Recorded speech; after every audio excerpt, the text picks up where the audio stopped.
Happy International Day of Democracy. Happy International Day of Democracy. I think there is no happiness here. I can't feel the happiness. If it's a celebration of the International Day of Democracy, I would expect a very strong response. Ladies and gentlemen, good morning. Good morning. Good morning once more. Good morning. If there were gifts to be given up front here, I would expect the seats closer here to be fully filled, isn't it? Yeah. So our keynote speaker this morning, the Chief Justice Emeritus, David Maraga, the Embassy of Sweden, represented by the Head of Development Cooperation, Marie Odson, people from the government, national government, county governments, the private sector, the civil society actors, students, and other participants. Good morning once more. Good morning. It is my pleasure to officially welcome each and every one of us to this day, 15 September, International Day of Democracy, to celebrate together the gains, even sometimes also reflecting the misses that we've had in the last 1 year since we celebrated the last one, 2024. And I want to start with a story. And this story was given by the late Professor Wangari Maathai about the fire in a forest. How many are familiar with that story? So people don't read books or don't watch. The story is about fire that broke up in a forest, and the forest had all the manner of animals. You can imagine the elephant with its big tusks, lions, all the big five, and also the small animals, including birds. And as the fire was raging, the animals appeared to be helpless, standing on the periphery of the forest, but one brave bird, the hummingbird, looked at the situation and did not want to be part of a team that was despairing to save that forest because it was their home.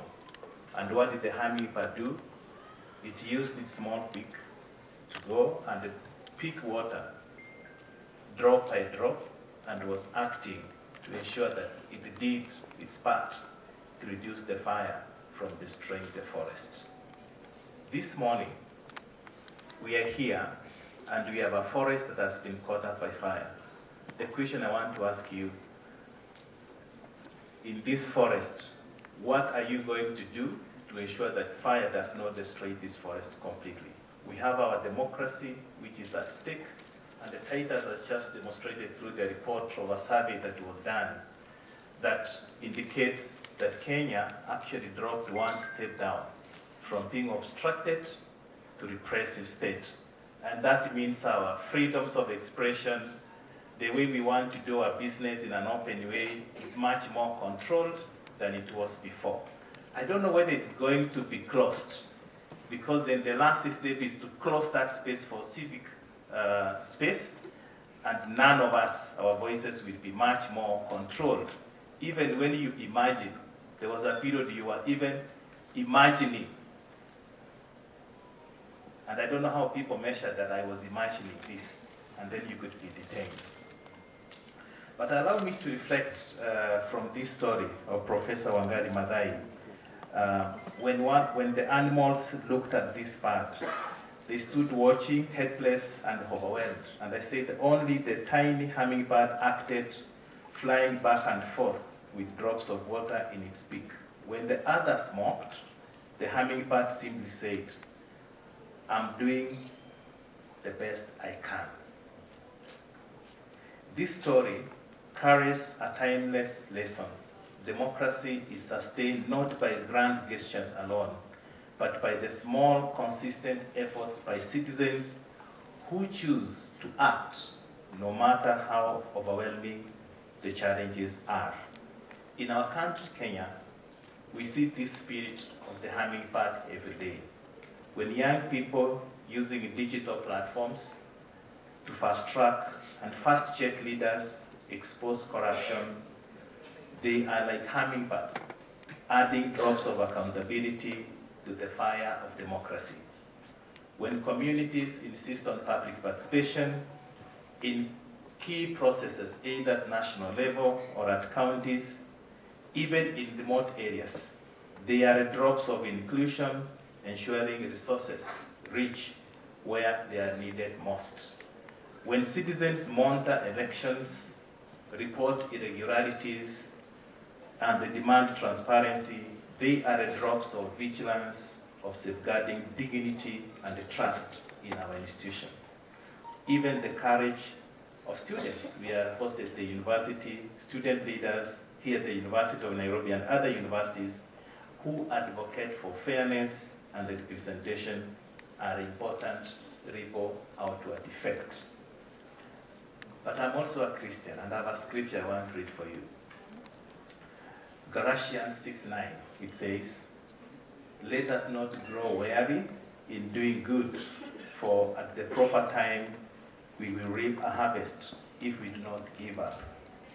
Each act, however small, matters in strengthening the harvest of democracy. As the hummingbird never gave up, a drop of water using the peak, it eventually created an impact in that forest. And there is an African proverb that teaches us, if you think you are too small to make a difference, you have not spent the night with a mosquito. You have not. And we know how tiny the mosquito is, and you cannot sleep, isn't it? So we are not too small, the young people, we are not too few, not to create the impact that we foresee in shaping democracy in our country. So today, as we reflect and celebrate the International Day of Democracy, let us remember that the democracy thrives not only in parliaments or courtrooms, but also in classrooms, marketplaces, and social halls. It is also carried forward by ordinary citizens who choose courage over silence and integrity over apathy. And for MCIF, since we work with grassroots organizations in Kenya and around the globe, we continue to use platforms to amplify the voices of the grassroots in terms of protecting civic space and connecting them to global solidarity. Looking ahead, in Kenya, we are having election 2027. And this is the moment to prepare. And then when we talk about election 2027, we know what we need to do. And as young people, I want to request us to register early as voters, as and when it is possible, and encourage our peers to do the same, because without voting, we cannot be able to change or bring on board the leaders that we want. Let's guard against mis- and disinformation and the political manipulations. Be truth bearers in the digital era. Engage in civic life, not in anger or despair, but with constructive energy, innovation, and hope. Like the hummingbird, let each of us do the best they can. And together, our drops will form a mighty river of democratic renewal, strong enough to carry Kenya towards a future rooted in dignity, inclusion, and peace. Thank you so much. Thank you so much. That is the Regional Manager of Forum Save, Jackson Obare.